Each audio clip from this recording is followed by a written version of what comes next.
লোকটি রান্নাঘরে ছুরি তুলে মাছটি কেটে ফেলল, কিন্তু আশ্চর্যজনকভাবে মাছটি তখনও পানিতে ভাসছিল। তার চমৎকার রান্নার দক্ষতার জন্য লোকটি রান্না প্রতিযোগিতার চ্যাম্পিয়নশিপ জিতেছিল। একদিন তার ছাত্র তার চায়ে ওষুধ মিশিয়েছিল, তবে এর ফলে কোনো গুরুতর পরিণতি হয়নি। কিন্তু লোকটি তার স্মৃতিশক্তি হারিয়ে ফেলে। সে ভিক্ষুক হয়ে ওঠে এবং প্রতিদিন ভিক্ষা করে জীবনযাপন শুরু করে। একদিন জিনিসপত্র তুলতে গিয়ে একটি মেয়ে দুর্ঘটনাক্রমে একটি আলু ফেলে দেয়, কিন্তু সেই আলুই ভিক্ষুকের ভাগ্য বদলে দেয়। ভিক্ষুক আলুটি তুলে মেয়েটিকে মনে করিয়ে দেয় যে তার জিনিসপত্র পড়ে গেছে।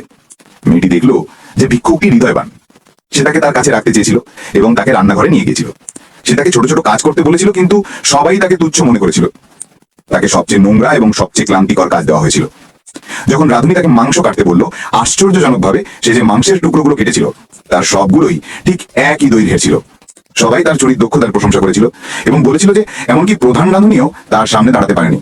কিন্তু প্রধান রাঁধুনি খুব রেগে গিয়েছিল। সেই ইচ্ছাকৃতভাবে লোকটিকে সমস্যায় ফেললো এবং ডিমটি এমন ভাবে প্যাটাতে বললো যাতে ডিমটি সম্পূর্ণ মসৃণ হয়ে যায় এবং চপস্টিকগুলি সোজা হয়ে দাঁড়াতে পারে। রাঁধুনি বলার সাথে সাথে লোকটি কাজটি সম্পন্ন করলো। এতে রাঁধুনির লোকেরাও হতবাক হয়ে গেল। তাকে তাড়িয়ে দেওয়ার উদ্দেশ্যে সে বলল, শোরের মাংসের ওপর সস ছড়িয়ে দাও, তবে পুরুত্ব 1 মিলিমিটারের বেশি হওয়া উচিত নয়। যদি সস পড়ে যায় তাহলে তোমাকে চলে যেতে হবে।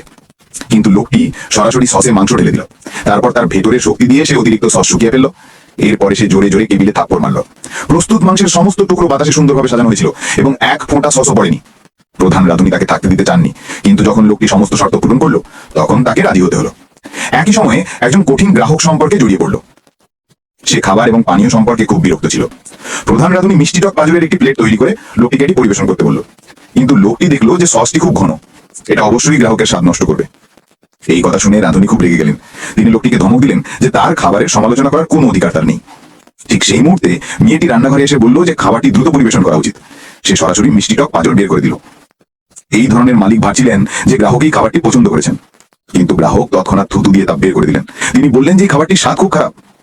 সেই গ্রাহক শিল্পে খুবই প্রভাবশালী, তার প্রতিটি পদক্ষেপ এই ধরনের ব্যবসা নির্ধারণ করতে পারে। মালিক তৎক্ষণাৎ মেয়েটিকে বললেন যে রাঁধুনিকে একটি নতুন খাবার তৈরি করতে বলুন, কিন্তু এই খাবারটি রাঁধুনির বিশেষত্ব, সে এর চেয়ে ভালো কিছু করতে পারে না। ঠিক তখনই লোকটির সবজি কাটার শব্দ সকলের দৃষ্টি আকর্ষণ করতে শুরু করে। রাঁধুনি লক্ষ্য করলেন এবং তাকে ধমক দিলেন যে তিনি কথোপকথনে ব্যাঘাত ঘটাচ্ছেন। কিন্তু মেয়েটি লক্ষ্য করলো যে লোকটি খুব সমানভাবে সবজি কাটছে। কেবল একজন অভিজ্ঞ রাঁধুনি এটি করতে পারেন।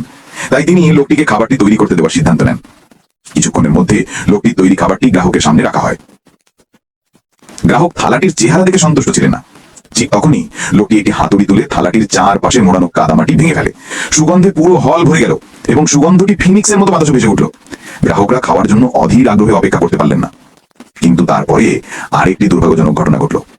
দ্বিতীয় পর্বের জন্য কমেন্ট করুন।